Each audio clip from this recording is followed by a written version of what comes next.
You rub your eyes, trying to make sense of everything. Perfect circular holes in the bottom of the ocean floor off the coast of Big Sur in California. You have no idea how this happened, even though you're a marine biologist who's been practicing it for years. You go through some of the old records and find out that these holes have been around since the 90s. In 1999, a ship-mounted sonar conducted a survey and found 5,200 of these pockmarks, or large holes over 500 square miles, on the ocean floor. They look like moon craters underwater. You contact your team and get the robot ready to go down and explore the scene and bring back a few samples. You and the team drive to the coast and hop on the boat. You're sitting inside controlling the robot with a joystick. Your teammate sets the robot in the water and drives it down. Everything seems normal near the surface, but as the robot goes lower, the pockmarks start appearing. A bunch of boats swift past you, making you lose your balance and focus. The robot turns on the flashlight so you can see better, but as it goes lower, the resolution is less crisp. It almost reaches the bottom, and the holes are smooth and nearly perfect circular shapes. Some of these holes that were visible in the sonar reading measure more than 30 feet across and 15 feet deep. You show the rest of your teammates the images, and they're shocked.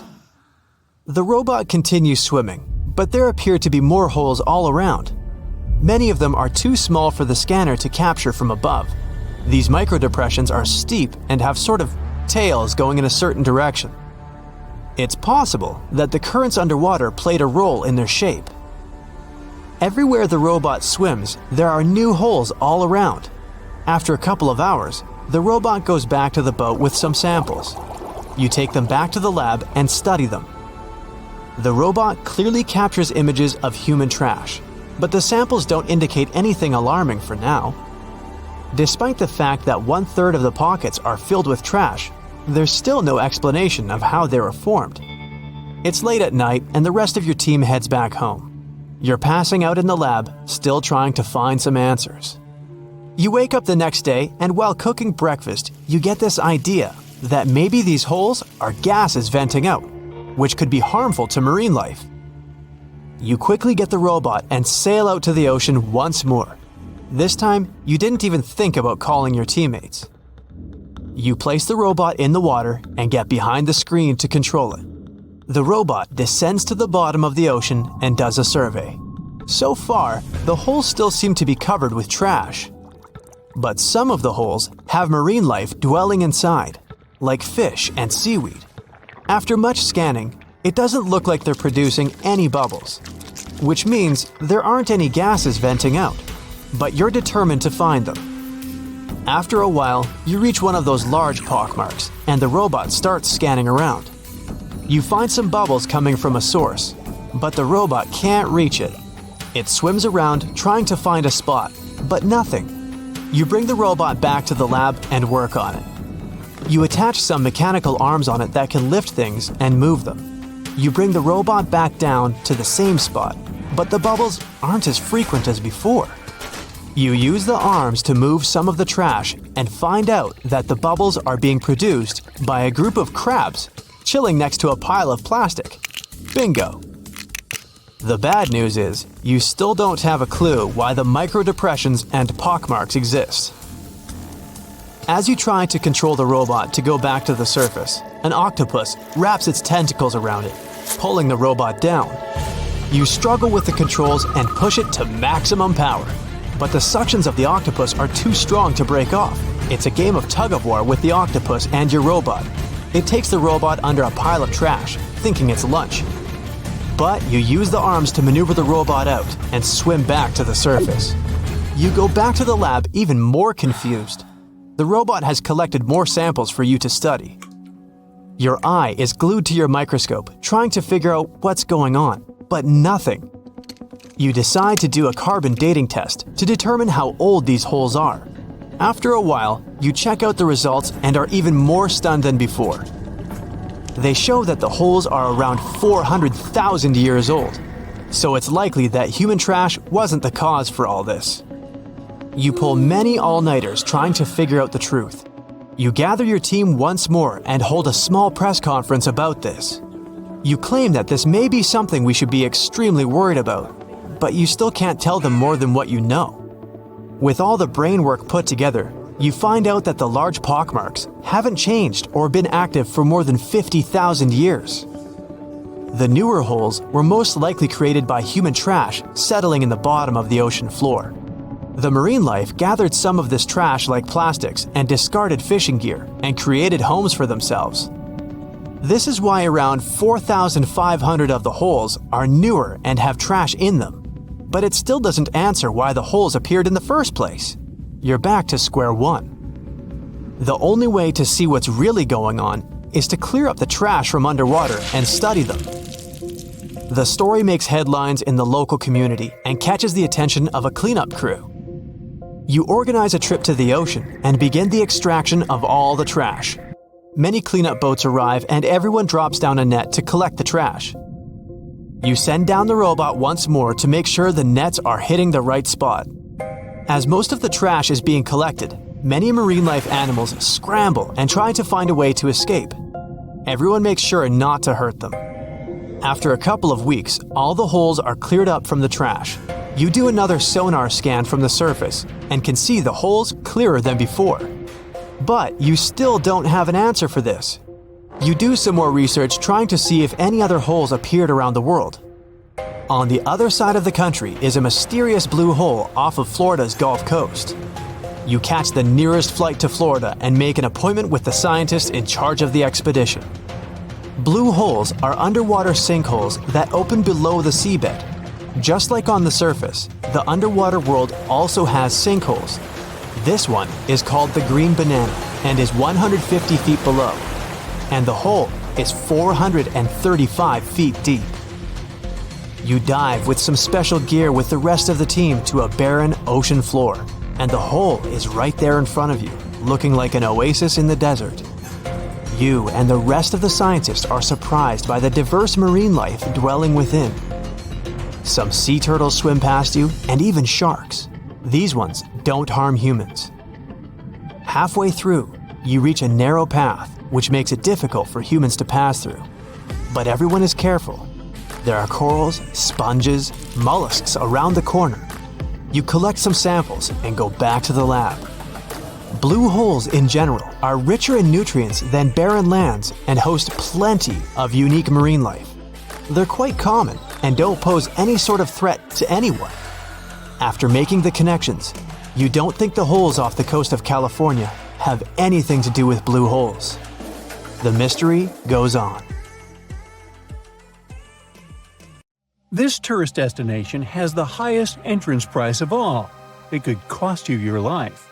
Those who spend over 16 hours in the death zone, and it is the official name of the most dangerous area on Mount Everest, risk never returning home. Those who endure 48 hours there will almost certainly never see their families again. The altitude in this region is over 26,000 feet, and winds can reach speeds of 62 miles per hour, sweeping everything, including you, off their path. Only one person has stood tall in this hostile environment for 90 hours. There was a bit of cheating involved, as it was with supplemental oxygen. Yep, the precious O2 gas is extremely scarce there. Without this vital resource, the maximum time someone can survive is about 21 hours. A record set by this guy. Yeah, he was tough. He reached the Everest peak 10 times. His fastest ascent took slightly under 17 hours, but Pemba broke his record, ascending Everest in 8 hours and 10 minutes.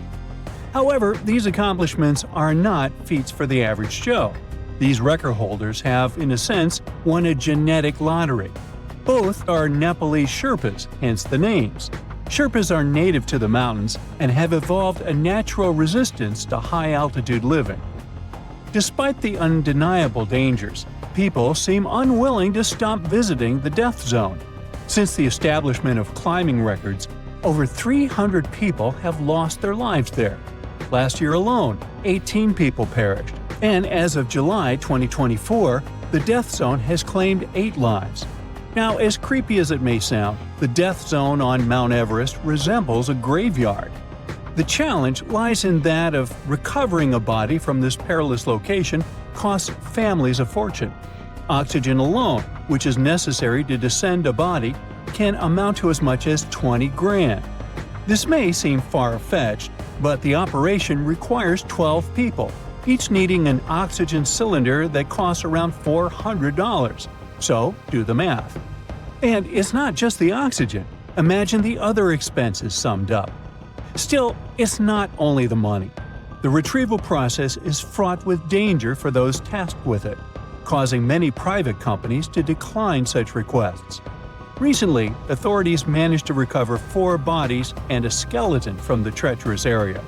While not all of them have been identified, one body belonged to an individual who passed away in 2017, remaining in the death zone for 7 years. El Caminito del Rey in Spain, Maluga, may look like child's play compared to Everest's death zone, as reportedly it has only claimed 6 lives. But still, this is eerie.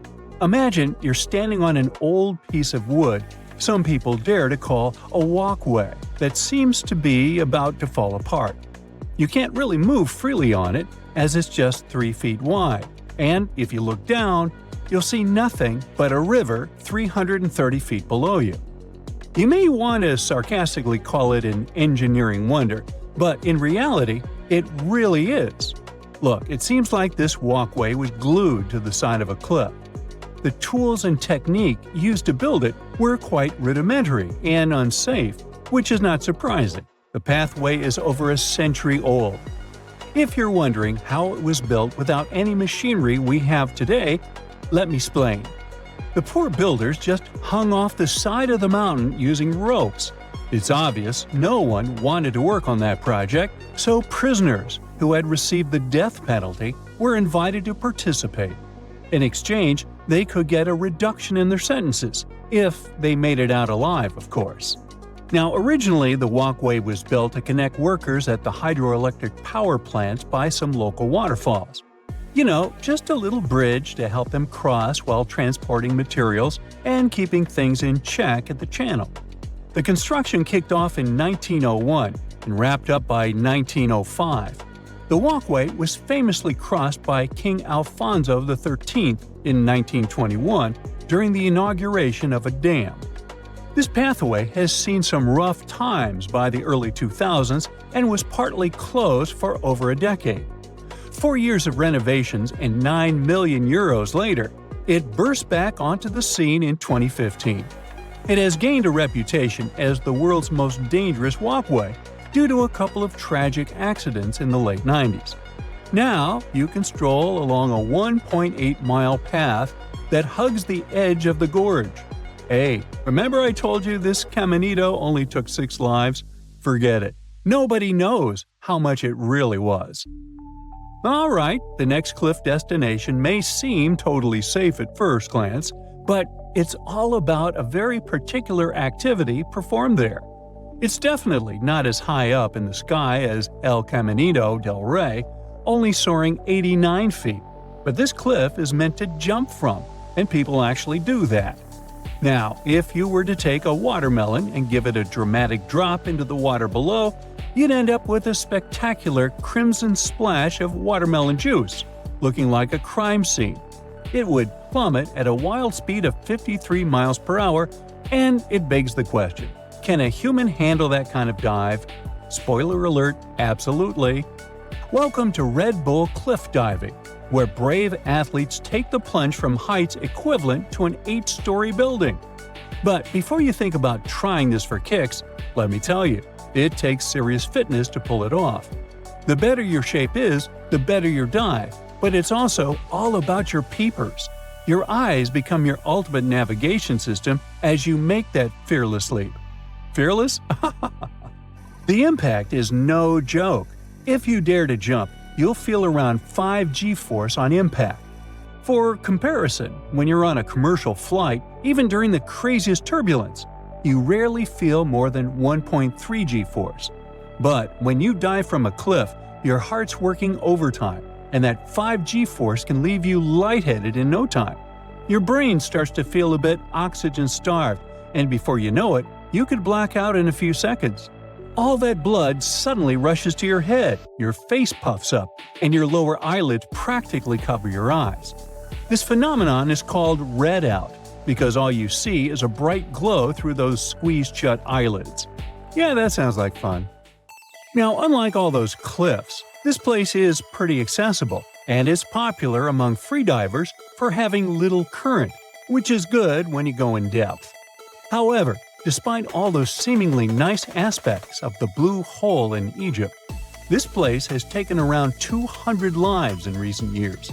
Now, to be honest, technically, the Blue Hole is a complete average dive spot. There's nothing extraordinary that would make it more dangerous than any other spot in the Red Sea. However, diving through the arch at the Blue Hole is no joke. It's a tricky submerged tunnel that has seen its fair share of accidents. While there's no official count of how many have lost their lives here, one source estimates that around 130 divers perished there between 1997 and 2012. That's more than 8 each year. Some say the number could be as high as 200, including a few snorkel-related accidents not tied to the arch dive. To help keep things safe, Egyptian authorities placed a police officer at the Blue Hole who makes sure divers are with certified guides who know the ropes. Now, the arch itself sits 170 feet down, which means you really need to know what you're doing and have the right gear, since recreational divers usually max out at around 100 feet or so. For experienced technical divers, it's mostly manageable. The real challenge is keeping track of your air in your tank, because if you mess up and take too long down there, you're going to need more than one tank of air to get through safely. If the gas isn't planned out right, you could find yourself short on air when you need to do your decompression stops, or even worse, you can run out of it completely. And, that would be bad. You come to sunny California and go for a hike in the San Lucia Mountains. There, you have a strange, unpleasant feeling, as if someone's watching you. You look around but don't see a single soul. That's when you glance at the tops of distant mountains in front of you and your heart skips a beat. Up on the peaks, you can see the outline of a giant humanoid figure, arms stretched out with a magnificent full rainbow circling it. This mysterious figure is dressed in all black. You can't make out any facial expressions or detail, but you can see it moving. Then it vanishes right before your eyes. Congrats! You've just witnessed the Dark Watchers, a phenomenon that's been terrifying hikers in the California mountains for over 300 years. Even now, scientists can't give an exact explanation for this mysterious appearance. What we do know is it's completely natural, probably. One theory claims that there are no silhouettes at all. The human brain just thinks up images created by shadows the clouds cast on the mountains. Over the centuries, people share stories about this legend, and their minds begin to show it, building recognizable objects.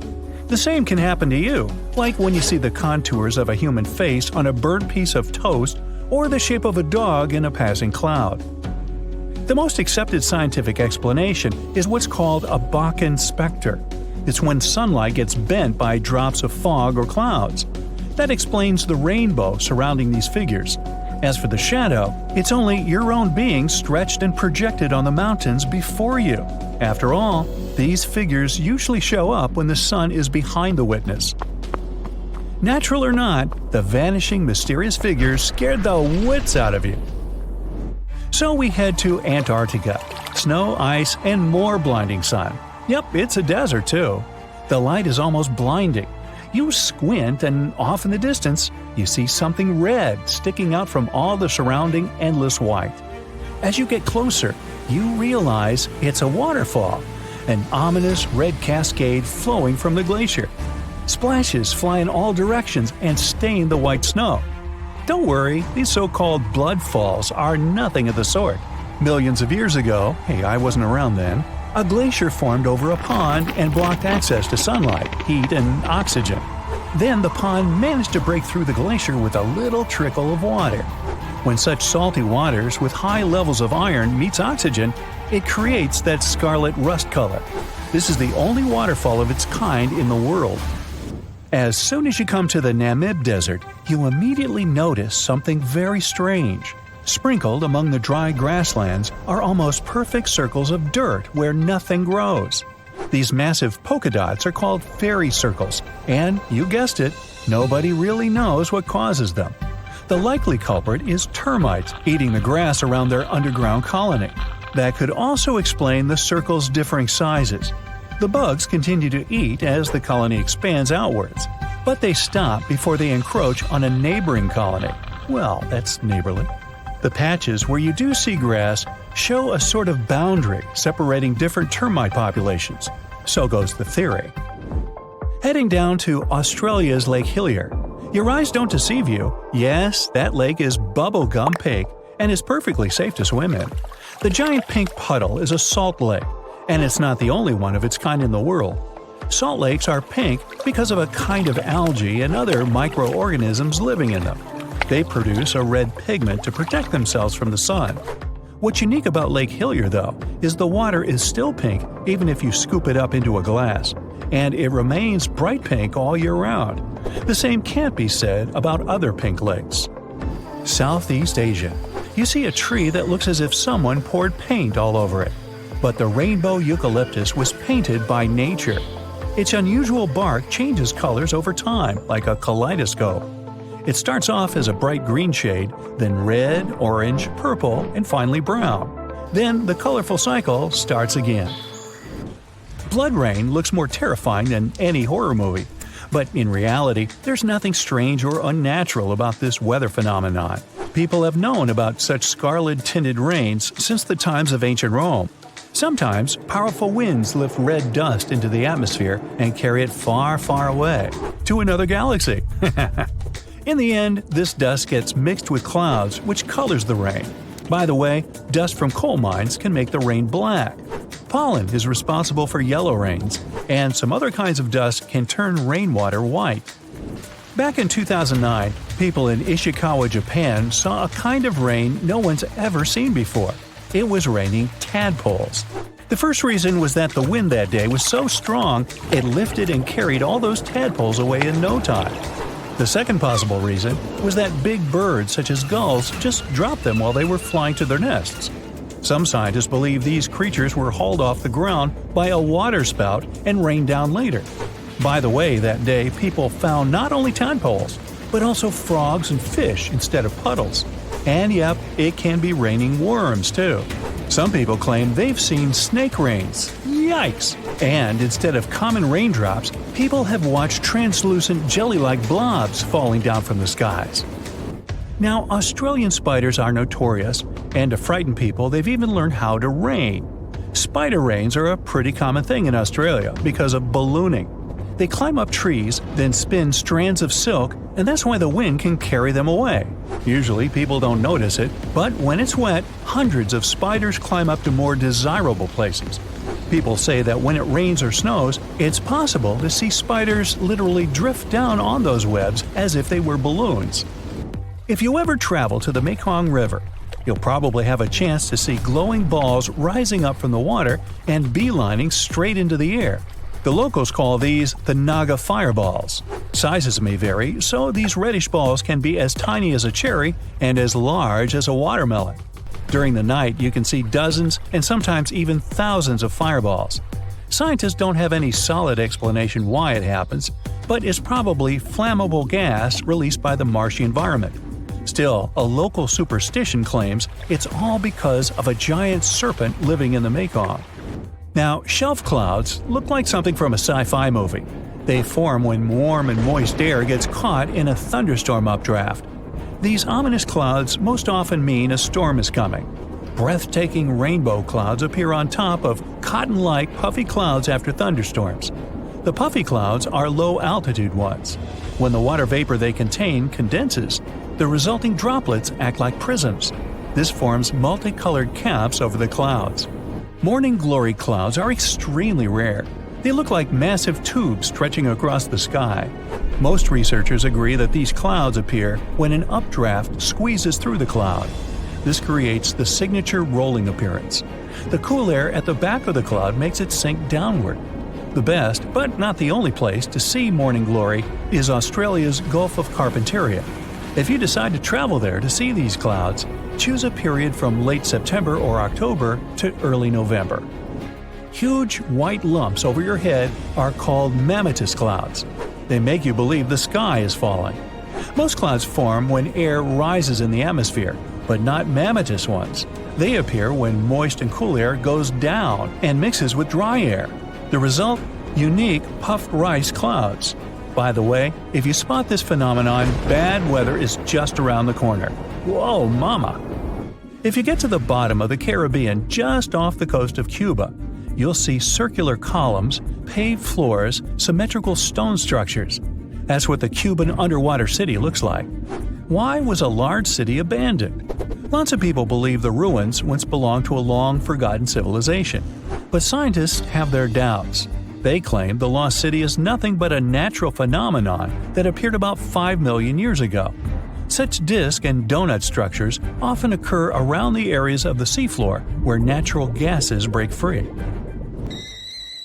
Those who have ever heard an annoying sound a kettle makes when the water is boiling can imagine what the whistle sounds like. Even though this noise isn't as blood-curdling as some other unexplained sounds, it doesn't make the whistle any less mysterious. It's incredibly elusive. In 1997, only one underwater microphone was able to pick it up. At that time, researchers didn't manage to pinpoint the source of the noise. The most likely cause of the unusual sound is the eruption of one of the submarine volcanoes. But once again, there's not enough proof to make sure. Humans are at the top of the food chain, but despite this, some creatures cause us a lot of trouble, and we can't do anything about them. Look at these flies with red eyes and blue-green bodies. These are some farmers' worst nightmare in the United States of America. Meet the New World screwworm flies. These little troublemakers have been munching on livestock from Florida to California for centuries, racking up some serious damage to the agricultural scene. To combat these pesky flies, the U.S. Department of Agriculture dropped a whopping 15 million sterile screwworm larvae from helicopters along the Panama-Colombia border. There's even a factory in Panama cranking out these sterile larvae like it's factory-fresh fruit. This action sounds weird, but it makes a lot of sense. The thing is, female flies only get one shot at mating in their entire lives. So if they happen to mate with a sterile dude, that's it. No offspring, ever. This clever trick means healthy screwworms can't reproduce when surrounded by sterile pals, which keeps their numbers in check. But how do we make these male flies sterile in the first place? Simple. A little radiation zap does the trick. You throw a bunch of flies in a lab, give them a quick spin through an X-ray machine, and then drop them from a helicopter into the wild, where their relatives are hanging out. If screwworms start making a comeback, inspectors hop on ATVs and cruise thousands of miles to hunt down any infected animals and stop the spread. There's no magic trick to wipe out these parasites completely, but the game plan is clear. Keep the sterile fly drops coming and stay one step ahead of these pesky little critters. Do you know why it's too dangerous to move animals from one habitat to another? There's a possibility that they won't encounter predators in the new area and will become an invasive species that will provoke an ecological disaster. Here's a simple example. In the 30s in the 20th century, farmers from Australia faced a serious problem. Cane beetles were spoiling sugarcane in the northern part of the country. Insects devoured a huge amount of the harvest, and people couldn't stop it. They didn't want to spoil the cane with poisonous pesticides, so they brought a group of cane toads from South America in the hope that the toads would eat the pests. But when these toads found themselves in the reed fields, they couldn't reach the bugs, as they lived on tall reeds. The toads just couldn't jump at such height and get the pests. So instead of beetles, they began to eat other insects. Amphibians started multiplying at a tremendous rate. The female cane toad can lay about 30,000 eggs at a time. After 3 days, small tadpoles hatch from the eggs. They swim in the water for 20 weeks and then turn into grown-up toads that live from 5 to 10 years. millions of jumping animals began taking over the entire northern part of the continent, destroying all the biodiversity around. Leaves, grass, insects, carrion. Toads ate all this and didn't leave food for other animals. The problem was that the toads turned out to be very hardy creatures. Heat, cold, rain, droughts, they can breed anywhere and nothing can stop them. But what about other animals? Australia is full of alligators, big birds, and other creatures that would love to feast on croaking amphibians. Yes, it's true. But any animal that tried to eat these toads didn't survive. The problem is that cane toads are venomous. There are special glands behind their eyes that produce strong toxins that cause serious health problems in any animal. Some farmers saw birds falling from the sky after they had swallowed these amphibians. More than 80 years have passed since farmers brought 100 cane toads to Australia. Now, there are about 1.5 billion of them. They have already covered 386,000 square miles, which is about the same area as the states of Texas and Oklahoma combined. And so far, scientists and biologists haven't come up with an effective way to deal with them. People tried to catch them, but it was useless. Even if you catch 98 toads out of 100 next to a small pond, the 2 remaining toads can produce 30,000 eggs per night. Nature may be able to restore balance when some animals with immunity to toad toxins appear in Australia. But at the moment, cane toads are unstoppable. How can we stop the uncontrolled population of mosquitoes that are dangerous to humans? The correct answer is to create 735 million genetically modified mosquitoes and mix these 2 groups. All over the world, many species of mosquitoes carry infections that cause serious health problems to humans. Almost no one likes mosquitoes. These buzzing insects prevent us from sleeping, and their bites are incredibly itchy. Many people would probably be happy if these creatures disappeared from the face of the earth. And scientists might have found a way to make this wish come true. Only female mosquitoes bite us because they need food to produce eggs. So, scientists released genetically modified male mosquitoes with a special protein in their bodies. After 2 mosquitoes come into contact, this protein is transmitted from the male to the female and then prevents it from producing offspring.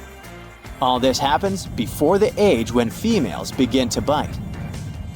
So, females can't create offspring, which means they don't need to bite people and animals anymore. And the more of such proteins scientists spread, the smaller the mosquito population will be. It sounds good, but about 240,000 people have signed a petition to cancel this experiment. Many scientists believe that the disappearance of one insect species can lead to a biological catastrophe. Nature is a complex, balanced system where the slightest change can lead to serious problems. Mosquitoes are a food source for many reptiles and amphibians. The extinction of mosquitoes can trigger the disappearance of many species. It's like a chain reaction of catastrophes, the end of which is unknown. Nevertheless, modified mosquitoes have already been released in Florida, and it seems that nothing terrible has happened. The good news is that people have fewer health problems after that. Moreover, since 2019, about 1.5 billion mosquitoes have been released worldwide. It has saved millions of lives and hasn't disrupted the delicate balance of nature yet. Recently, scientists have released another group of safe mosquitoes in East Africa. Well, let's hope that scientists have everything under control. Invasive species are not always mosquitoes, flies, or amphibians. These can also be large animals, such as feral pigs or super pigs. These pigs are a mix of domestic swine and wild boar. There are already almost 7 million feral hogs in the south of the USA. Thanks to people's efforts, these animals haven't spread to the north yet, but the danger to the northern states comes from Canada. Pigs were brought there in the 80s to support agriculture. But in the early 2000s, wild boars lost their popularity. They just stayed in the wild, and farmers were sure that those animals wouldn't survive the harsh Canadian winter. Oh, how wrong they were. Wild pigs turned out to be hardy, mobile, and capable of rapid reproduction. These animals dig and tear up the ground, eat almost everything they come across, and thus take food from other animals. By the way, other creatures can become their lunch too. Wild pigs attack mice, geese, ducks, and some species of deer. They trample crops, grass, and flowers and are not afraid of anything.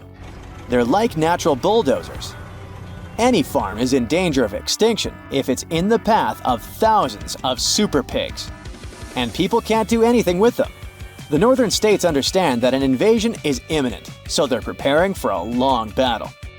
Super pigs love swampy areas with tall grass. Canadian and American farmers will try to drive them into more open areas and fence those places off. The plan is not perfect, but it can slow the pigs down and save some time. People went outside and stopped in wonder. Some gooey stuff was covering the ground. Whitish, gelatinous blobs had turned the outside world into a scene out of a creepy sci-fi movie. This mystery evoked lots of discussion, and experts offered different theories. But it turned out that the situation was even worse than previously thought. The blobs reportedly made the people who came into contact with them sick. But let's start from the very beginning. It was the summer of 1994 in the timber town of Oakville when gelatinous blobs were found on the ground. People thought they had rained from the sky because where else could they have come from? This find caused panic and confusion among the residents of the area. But actually, it was just the first appearance of this gooey substance.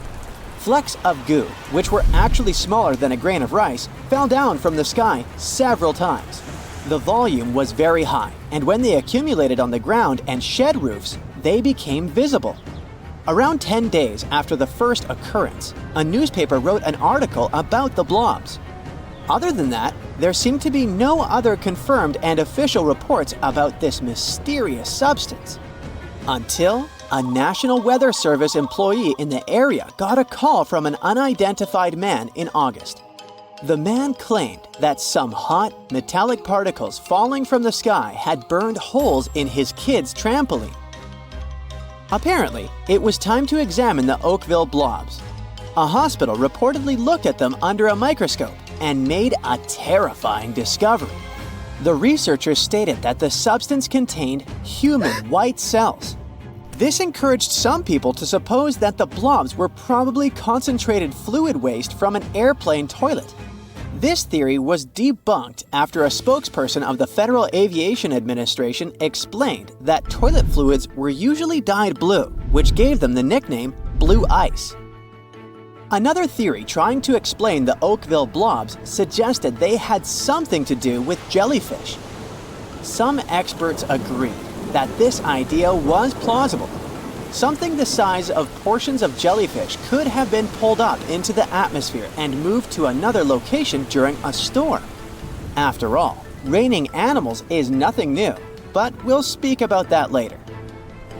At the same time, 6 events of the Oakville blobs raining down from the sky were reported, which made it hard to imagine jellyfish particles floating around in the sky for so long. On the 20th of August 1994, the New York Times reported that the mysterious gooey substance had once been alive. This article followed an analysis made by the Washington State Department of Ecology. The scientists who had tested the blobs announced that they had found out that the substance contained a number of cells of different sizes. Interestingly, those results brought an end to the human white cell theory since it turned out that the cells didn't have any nuclei. But that's something you definitely see in human white cells and jellyfish as well. These creatures are multicellular organisms whose cells contain nuclei. But what kind of life wouldn't have nuclei? For example, bacteria and some other microorganisms similar to them. An expert working on this mystery said that the blobs had no clearly visible structure, and it didn't appear even when they used a microscope. In the end, the researchers concluded that the substance contained 2 types of bacteria, both found in the digestive tracts of humans and other mammals. They were also often found when waste was deposited. These bacteria could travel in the water and through the air. The goo could be some kind of a carrier system. Unfortunately, the scientists admitted that they didn't have any hard evidence to support their idea. To add to the mystery, the samples reportedly went missing before the researchers could finish their work. But is it true that the weird blobs made people sick? At first sight, yes. A few Oakville residents reported becoming ill and experiencing similar flu-like symptoms after touching the Oakville blobs. But was it a direct consequence? No one knows.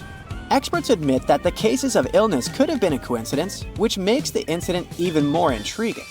So far, the mystery remains unsolved. Now let's move on to the other stuff falling from the sky. Bad news. Some of it can be totally disgusting.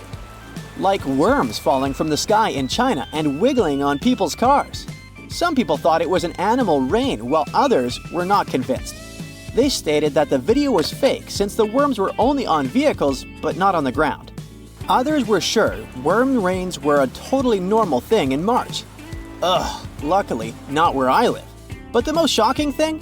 Bizarre worm rains happened in the British Isles too. For example, in Scotland, kids were playing soccer when worms started raining down. The reason could be a substantial weather change, or who knows what. But the cases of animal rain actually started long ago. In 1877, an unusual tornado hit a farm in Southern California, bringing along several tiny alligators about 1 foot in length. In 1894, a tornado moved through England, dropping poisonous jellyfish on people's heads. Even though some witnesses claimed those were not jellyfish but tadpoles, the incident was still extremely strange. In 1876, in Kentucky, black humor rain was recorded. That was when chunks of meat fell from the sky. Now, let me tell you, if you're squeamish, you might want to skip this part. Okay, I've warned you.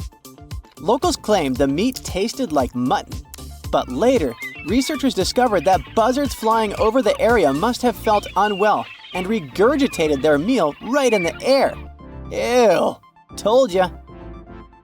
All these are instances of the animal rain, a rare meteorological phenomenon in which flightless animals fall from the sky.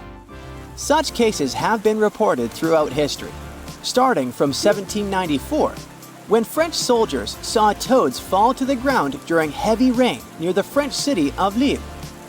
How do such rains occur? It might be different for different species. For example, frogs and toads often roam the countryside in large numbers. Powerful winds can pick them up and carry them for great distances. Or let's take fish. In 1861, there was a reported rain of fish in Singapore. And a naturalist speculated at that time a migration of walking catfish could be taking place. So the wind might have dragged them over land from one puddle to another, as if they had been following the rain. In any case, the most common explanation of such cases is that there is no actual falling at all. Animals are just driven along by winds or something of the kind. This can also explain why typically only one single species of animal is reported raining from the sky. Another probable explanation involves tornado waterspouts. Those are tornadoes forming over the water. A tornadic waterspout can potentially transport animals to relatively high altitudes and carry them to remote locations. This idea is supported by the suggestion that animal rains are often preceded by storms. At the same time, this theory doesn't explain why each incident involves just one species, not a group of similarly sized animals from the same habitat. Here are some other examples of animal rains. In 1947, fish started falling to the ground in Louisiana. And in 2005, it rained frogs in Serbia. In 2010, a small town in Australia experienced a rain of perches. These occurrences were most likely caused by tornadoes, lifting things from the ground and water and depositing them in totally different areas. Sometimes, even iguanas might fall onto your head. When it's really cold, they go into hibernation mode to survive. But even though they might look frozen, they're still alive. When it gets warmer, they start moving again. But unfortunately, while in that chilled state, they might fall down from trees, which is dangerous both for the animals themselves and for passers-by. When you mention your plans to travel to Tristan da Cunha, the chances are your friends won't even know where this remote island is located. No wonder. Tristan da Cunha is considered the most remote inhabited archipelago in the world, with the nearest populated land, St. Helena, around 1,500 miles away. There are only 229 people living on Tristan da Cunha now. In such a close-knit community, everyone is someone's cousin, uncle, or maybe just a friend, but everyone knows each other for sure. There are as few as 10 last names on the island, representing just 10 families. Getting there is quite an adventure. There are no airports on the island, which means your journey will be primarily by sea. Typically, it requires a days-long voyage from South Africa. Only 3 ships regularly service the island, with fewer than a dozen trips each year. Some cruise lines may include it in their itineraries, but travel arrangements must be made well in advance, due to limited berths available on the ship from Cape Town. And you'll also need landing permission. While Tristan doesn't have traditional hotels, there are several guest houses, and you might also have the chance to stay with a local family. They will provide you with a place to sleep, 3 meals a day, and laundry services. 88% of what you pay goes directly to the island family, and only 12% is tax. By the way, the accommodation is surprisingly affordable. It was around £65 for a full board in 2024. Yep, they do use sterling, being a part of overseas British territory. But there's also this local currency called St. Helena Pound, used at parity with sterlings. By the way, it's only been around 80 years since the island started using actual money. In 1942, the naval station began paying cash wages, and it helped Tristan Islanders to move from a barter economy to a cash-based system, and allowed them the novelty of making their first cash purchases. Just a heads up, pack everything you might need before you go, as you definitely won't come across Walmart there. I mean, don't get me wrong, there's a supermarket and all, but it's just not the way you're used to, with endless shelves displaying endless oversized mayo jars. Tristan's Island Store, often referred to as the supermarket, lacks plate glass windows and flashy advertisements, and let's be honest, it looks like an abandoned barn from the outside. Still, it plays a crucial role in providing essential goods to complement locally produced foods and woolens. If a resident wants to buy something, they must place orders months in advance for items that arrive with incoming ships.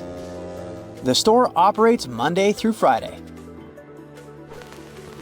Today, the islanders continue to cultivate their own crops and raise livestock. The supermarket has become a vital source for other essentials like flour, sugar, and a variety of groceries including frozen bread and products typical of the UK or South African supermarkets.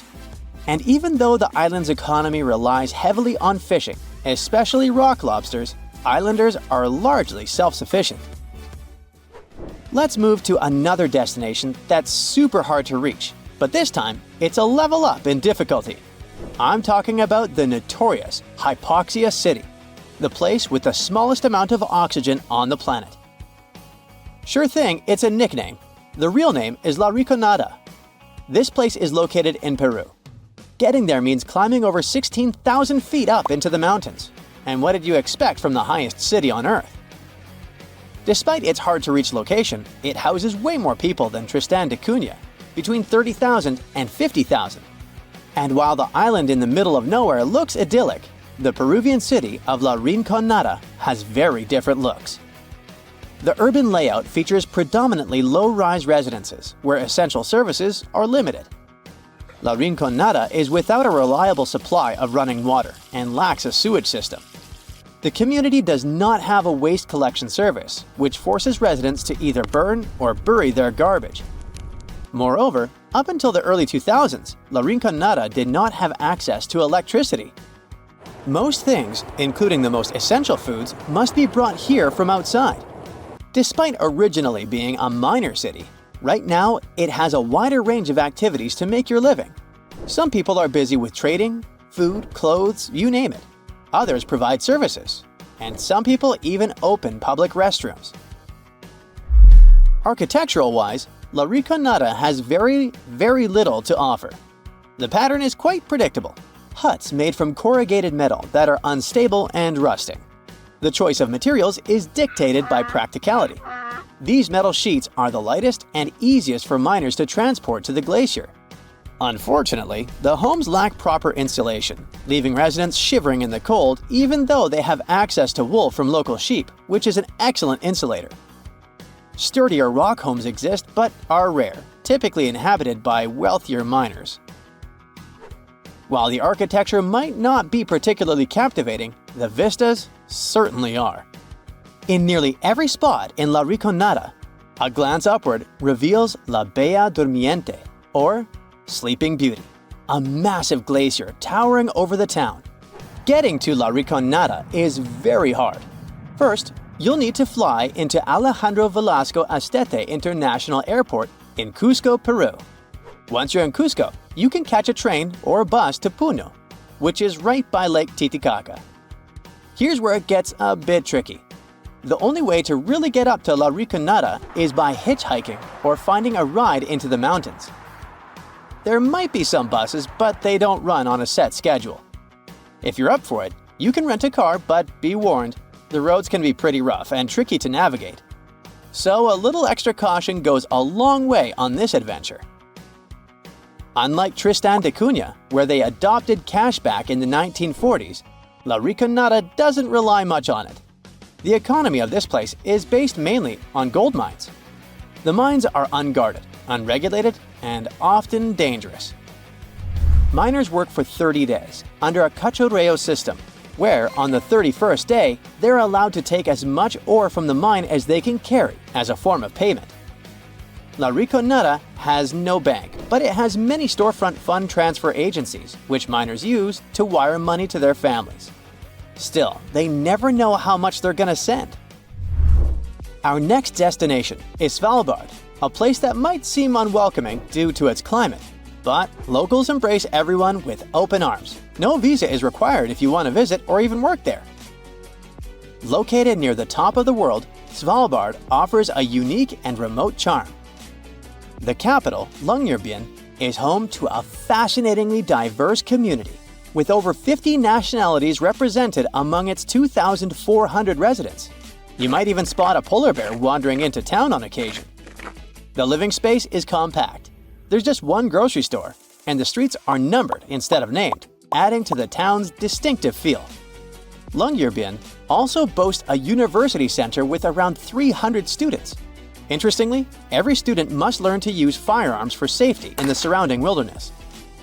Originally, it was founded as a mining town, just like La Rinconada, but the focus has shifted mainly to tourism. However, a quirky tradition remains from its mining days. Visitors and residents alike take off their shoes when entering hotels and restaurants, a practice born out of the need to keep coal dust at bay. The last destination for today is Palmerston Island, a remote coral atoll in the Cook Islands, located about 290 miles northwest of Rarotonga. Famous traveler James Cook visited it on June 16, 1774, and the place was uninhabited at the time, despite ancient graves found there. Today, the island supports a small population of just 25 residents, primarily descendants of 19th century English sailor William Marsters.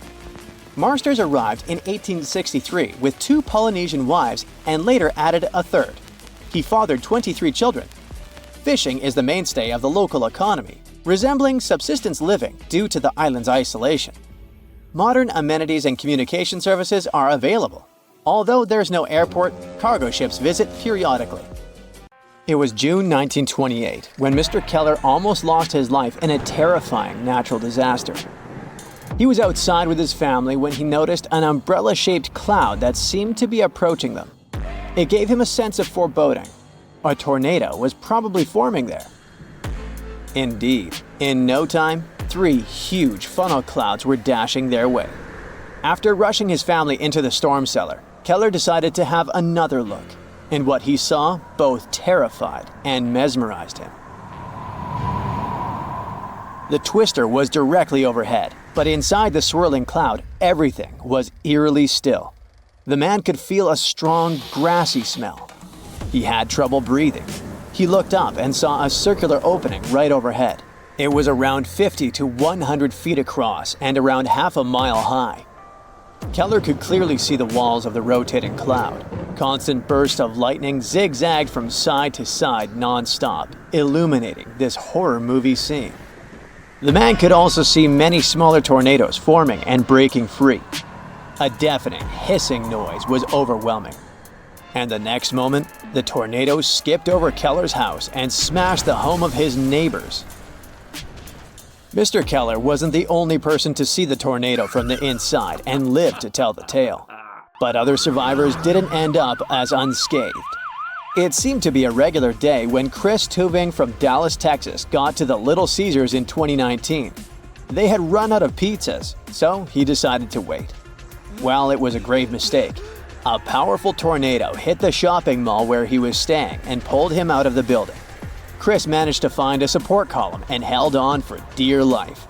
But no muscle strength could compare to the terrifying power of the tornado. Tuving was lifted into the air and thrown into a truck parked in front of the restaurant. He tried to hold on to the hood, but there was nothing to grab. In the end, he managed to hold on to the rim of the left front tire and stayed there until the whole nightmare stopped. The tornado Chris survived had sustained winds of 140 miles per hour and was 13 football fields wide at the base. Eric Simmons recalled taking cover from a tornado in May 2019 by climbing into his truck. Once inside, he looked out of his right windshield and saw vines growing along the fence. They were moving around in a bizarre way that confused the man. And then it all started. Suddenly, everything Eric could see was wind and pitch-black darkness. Then, a section of a roof flew over him and shredded apart mid-air. The truck's back windshield shattered, showering the man with shards of glass. A tree in front of him was lifted into the air like a twig, and the fence blew over the top of the truck. Simmons could feel the back of the vehicle lifting. He could see the power lines exploding right in front of his eyes. Even though the visibility was terrible, he could still see the flashes. It all lasted around 45 seconds, but to him, an eternity seemed to have passed.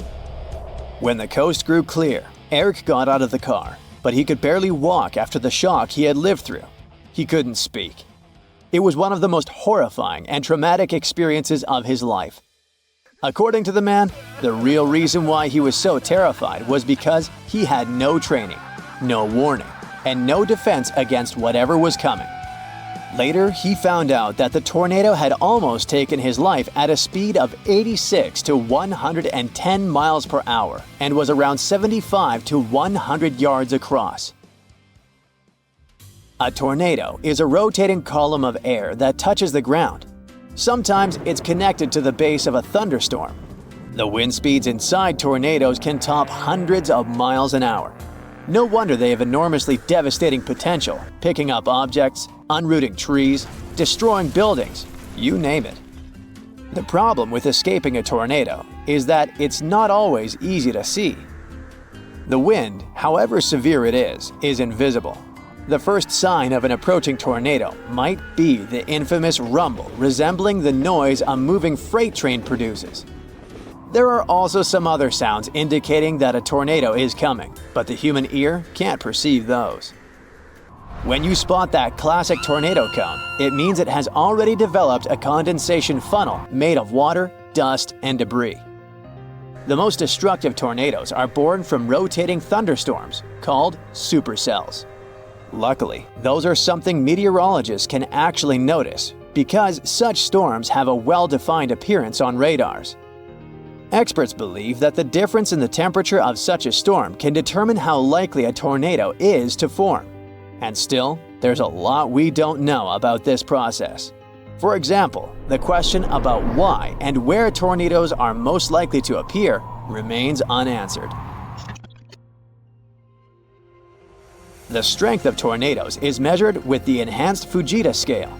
The rating goes from 0 to 5, considering the damage caused by a tornado and its wind speeds, where EF0 is the weakest tornado and EF5 is a tornado I hope you will never ever come across.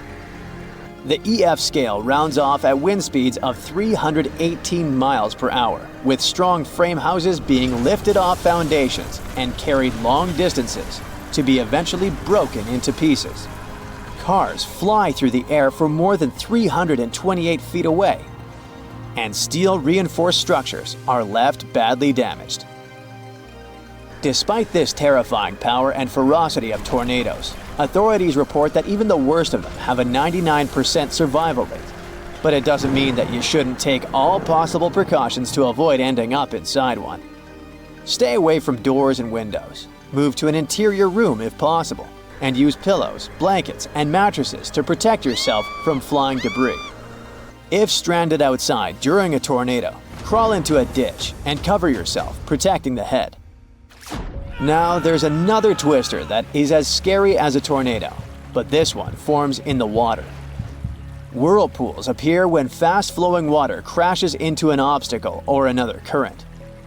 The water starts swirling in a downward spiral, creating a vortex that can pull objects, animals, and even small boats that happen to be nearby to the bottom. One more way for a whirlpool to form is the sudden appearance of a sinkhole created by a collapsed cave, for example. This makes water flood the hollow structure and creates a whirlpool similar to the one you see when you pull the plug out of a bath filled with water. While some whirlpools are small and brief, others can reach enormous sizes and be driven by constant currents. The most dangerous of them are maelstroms. If you get into a whirlpool like that, your chances to get back to the surface are slim. The incessant movement of the water and its pulling power can leave you disoriented and stuck without air. That's what happened to Stuart Falstone when he got trapped in a whirlpool. His first instinct was to swim out of it, but this idea proved to be hopeless. The footage filmed by the cameraman attached to his helmet later showed that the man had been underwater for almost 3.5 minutes. He had probably been dragged all the way down to the riverbed. There, the pull of the twister lessened a bit and finally released its hold. The guy was lucky to get spotted face down in the water and pulled to the surface by a kayaker. The depth a whirlpool can pull you down to can vary. It depends on its power and size. Sadly, not everyone who got trapped in a whirlpool survived and got out again. In different ways in which whirlpools form means that sometimes they can appear out of the blue. You can't predict this process and get no warning. So the best way to stay safe is to wear your life jacket at all times when in the water. If you get pulled into a whirlpool, try not to move in the same direction as the water flow. Aim for the outer edge rather than the center of the twister. If you're lucky, the whirlpool might throw you back up. There have been precedents. And if you come over a whirlpool in a boat or kayak, do your best to stop the boat from filling with water. Thousands of years ago, a huge meteor weighing 2 million tons crashed into Earth at a speed of around 56,000 miles per hour. Sounds like a big deal, and it was.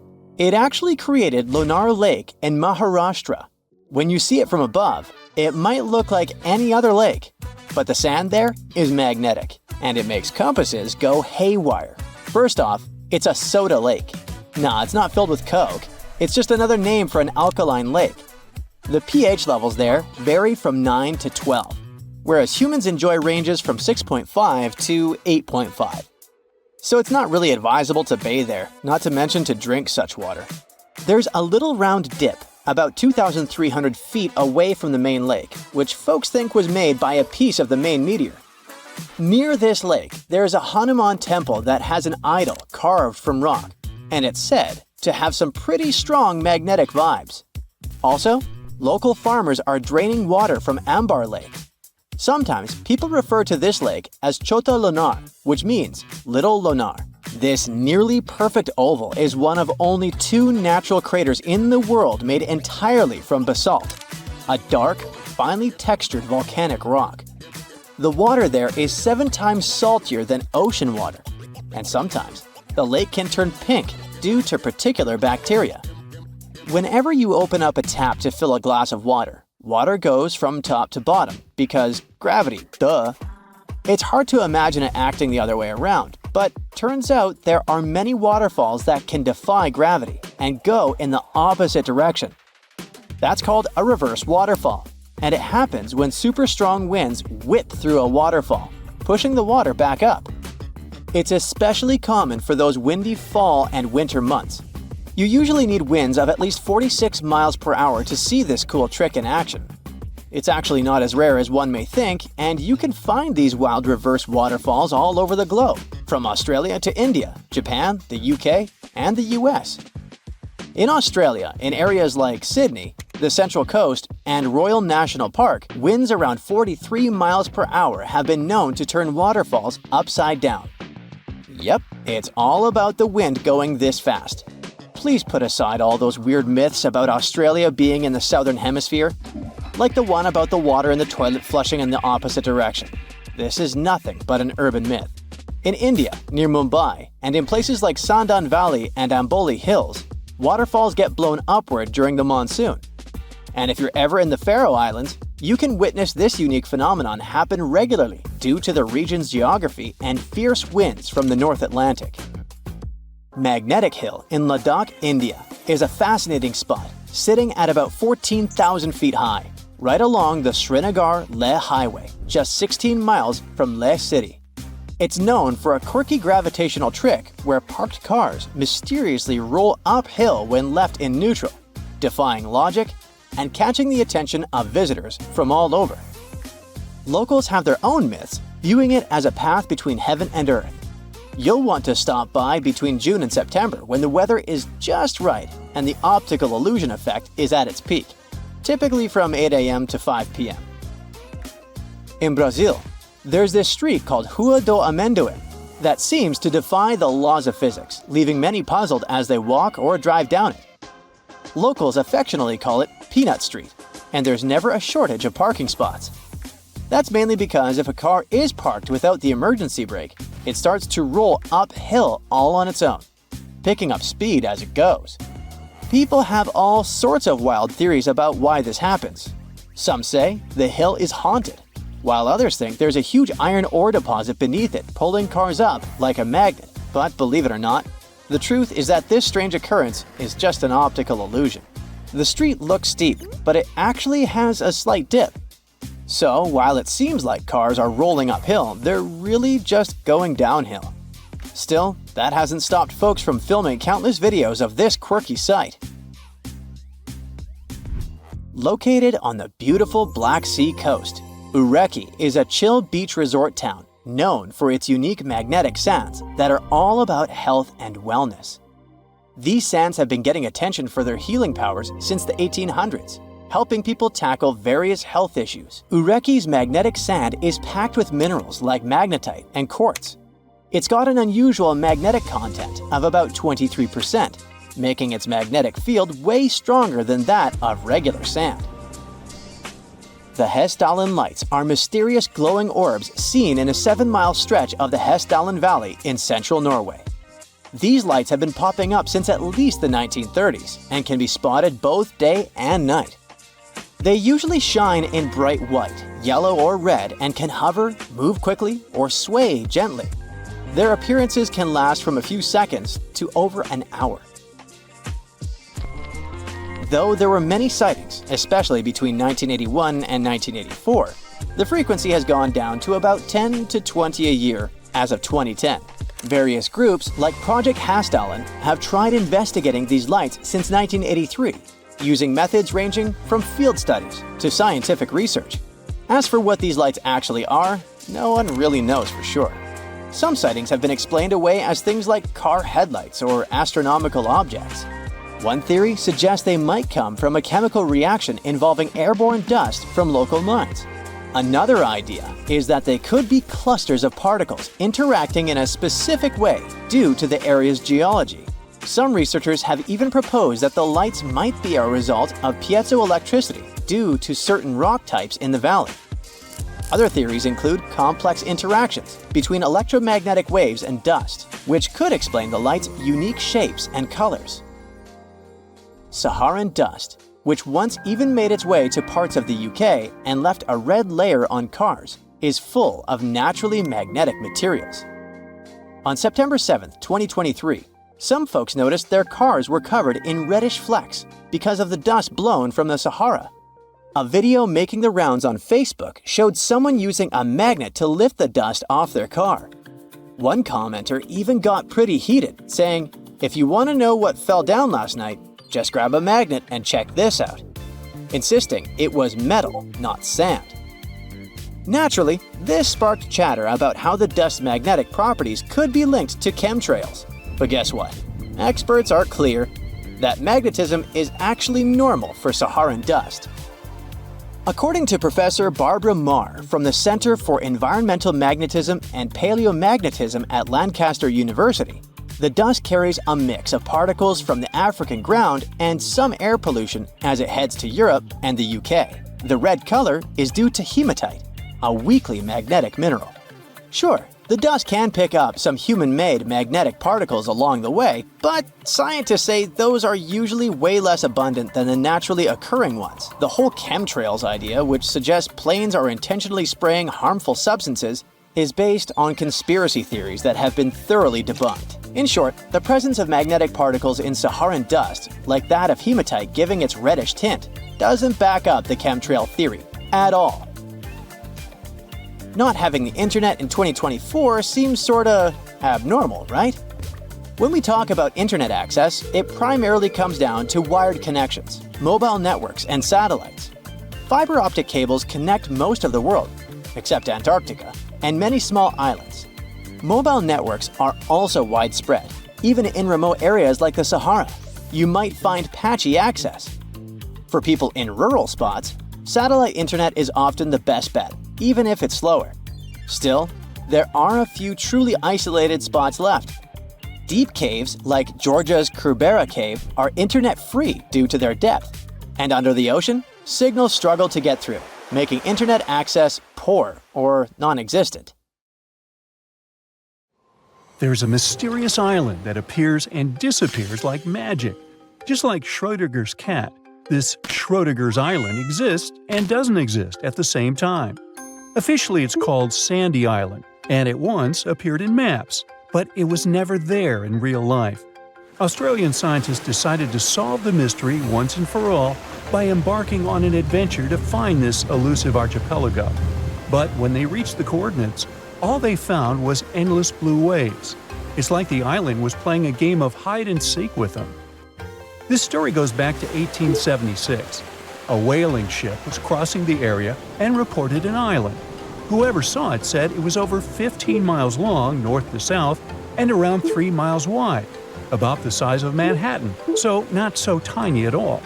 But every time researchers went to visit the area, they found nothing. So in 1974, an official mission from New Caledonia declared that Sandy Island was simply not a thing and excluded it from all maps. People went on with their lives until they noticed that the island was appearing on Google Earth as a black blob. In 2012, another Australian expedition went out to check out the area to get some explanations. They had to write a eulogy for the long-lost island and explain what could have created this mess. For starters, mapping technology wasn't at its peak back in the 1900s. It was easy to get the coordinates wrong. Then there was the fact that the area is big on volcanic activities.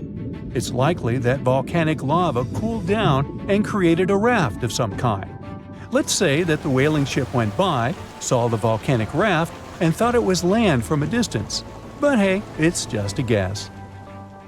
Humans have ventured far and wide across the globe, and it may have seemed at some point that we discovered each and every nook of our planet. But when Mount Lico popped up on Google Earth, scientists were overcome with excitement. This hidden gem in northern Mozambique is no ordinary rainforest. It's nestled inside a volcano. Determined to confirm the existence of this mysterious forest, experts assembled a team of top-notch scientists and specialists from around the world.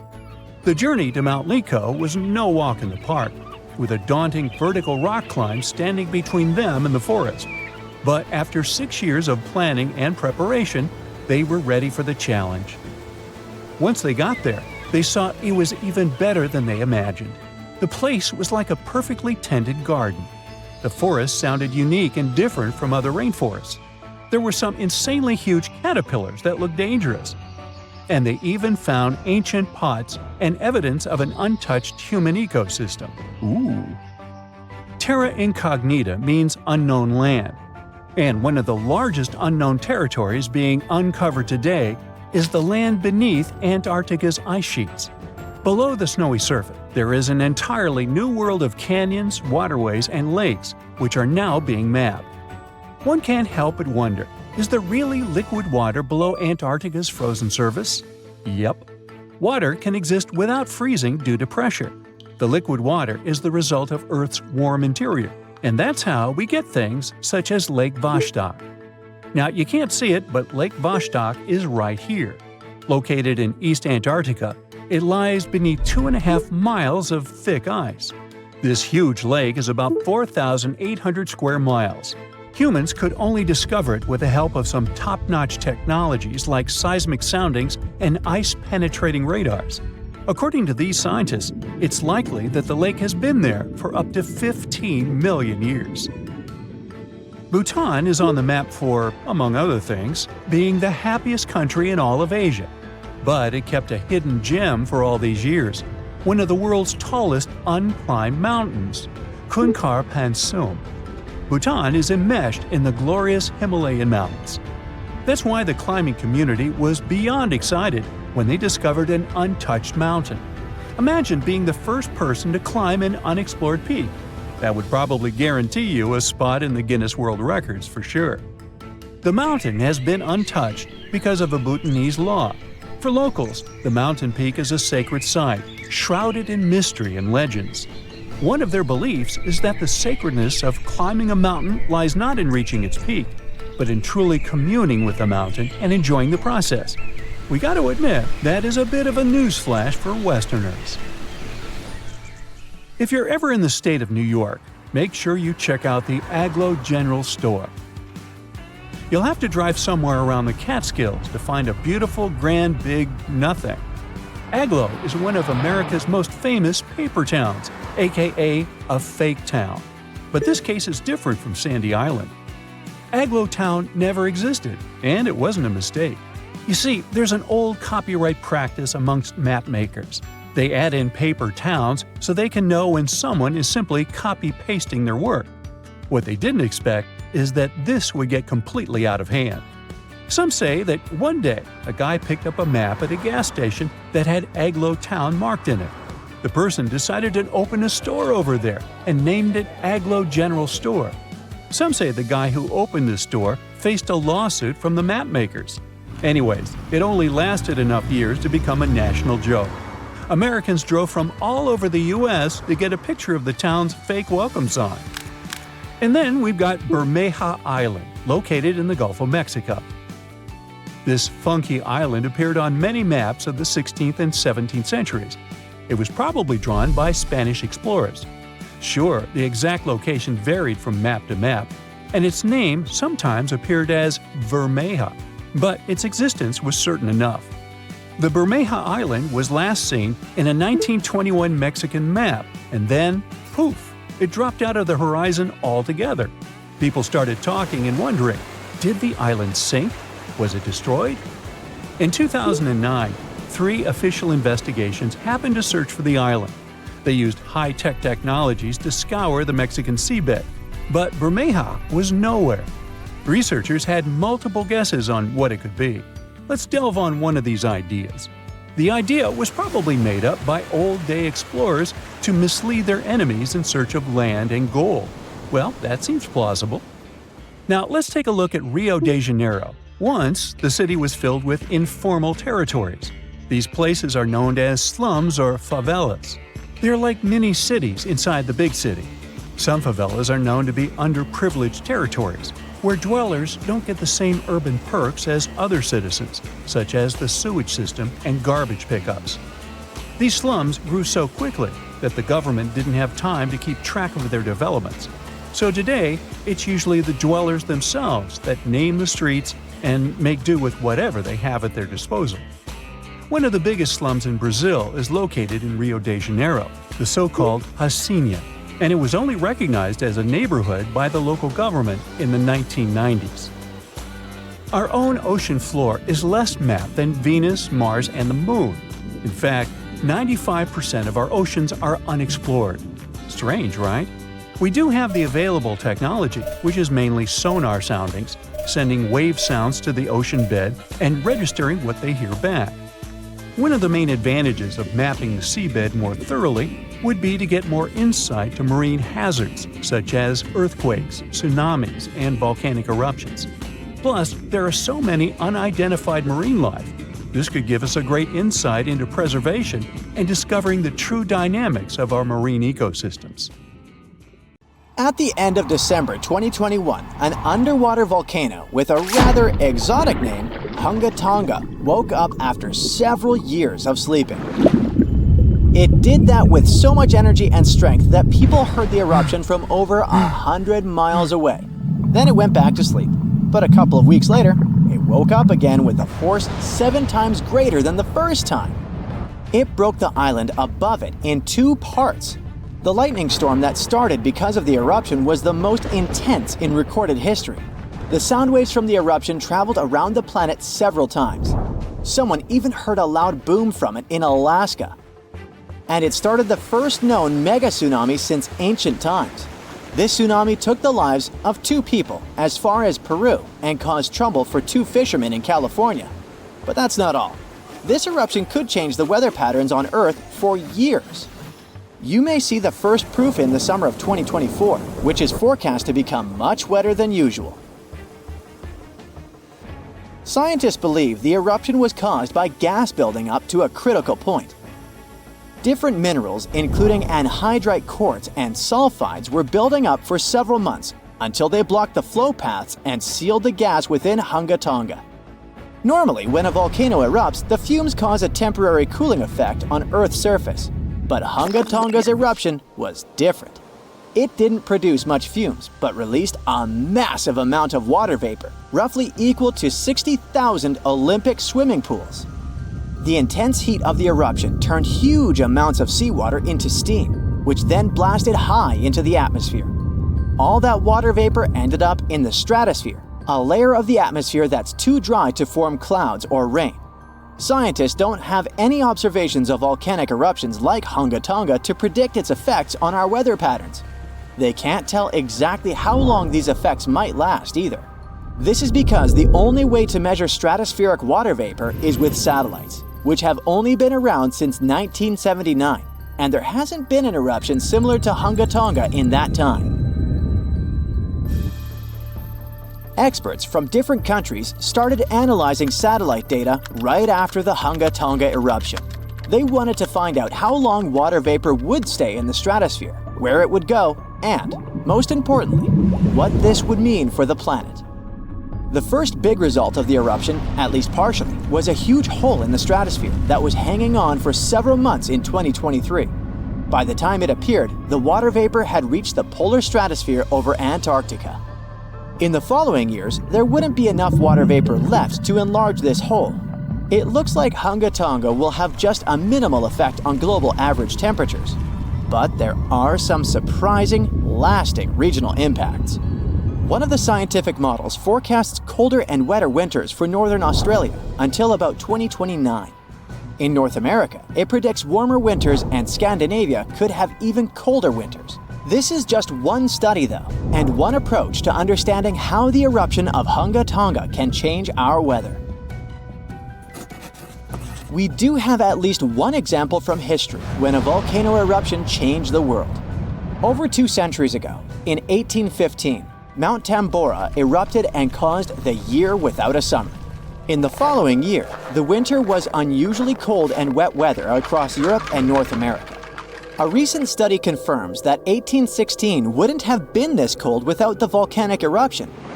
The immediate effects of the eruption were catastrophic, with tsunamis destroying homes, claiming 10,000 lives, and 80,000 more who fell ill in the aftermath. The eruption of Mount Tambora was one of the strongest in the last 1,000 years. It had ejected an enormous amount of sulfur dioxide into the stratosphere, which quickly spread across the world. It resulted in the coldest year in at least the last 250 years.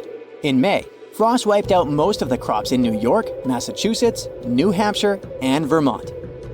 By June, heavy snow covered the ground in Albany, New York, and Dennisville, Maine, and New Jersey had 5 straight nights of frost.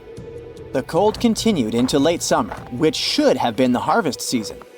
In July, lakes and rivers were still frozen as far south as northwestern Pennsylvania, and frost stayed in Virginia until late August. Temperatures would drop from above normal summer highs to near freezing within just a few hours. The weather was completely unpredictable. Prices of food skyrocketed. The cost of oats for horses, which were the main mode of transportation, also rose sharply. Some people believe this situation inspired Carl Drees to invent the bicycle in 1817 as an alternative transportation method. Tambora changed weather patterns completely for not just 1, but 3 years.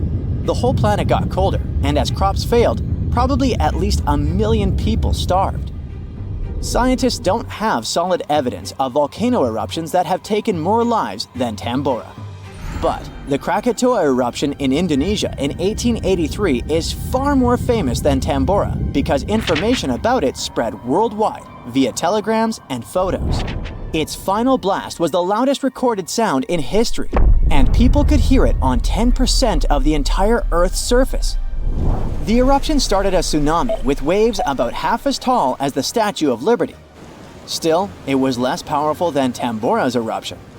The island that once hosted Krakatoa disappeared in the eruption, but new eruptions began less than 50 years later and created the Child of Krakatau cone in the center of the caldera of the old eruption. The new volcano still comes to life from time to time.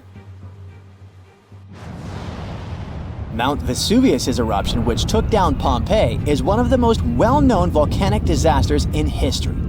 It took around 2,000 lives, much fewer than Tambora. According to a famous Roman author of that time, the eruption lasted 18 hours. Pompeii was covered by a layer of ash and pumice that was thicker than twice an average human height. The nearby coastline also changed dramatically. In today's world, the after effects of volcanic eruptions are often more dangerous than the eruption themselves. Thanks to advances in technology, we can now predict volcanic eruptions more accurately and use safety measures like evacuations and flight cancellations. But there's still a lot of risk that changes in weather patterns and drought all over the world, especially in areas like India, East Asia, and East Africa that are affected by monsoons.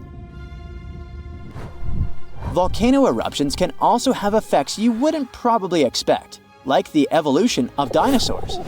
These guys were once the size of cats, waiting for their time to shine. It came around 230 million years ago.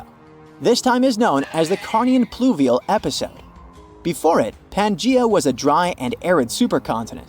But then, there were 4 major volcanic events that pumped huge amounts of carbon dioxide into the atmosphere. Global temperatures and humidity spiked because of it. These massive eruptions most likely happened because of the Wrangellia Large Igneous Province eruption in what is now British Columbia and Alaska.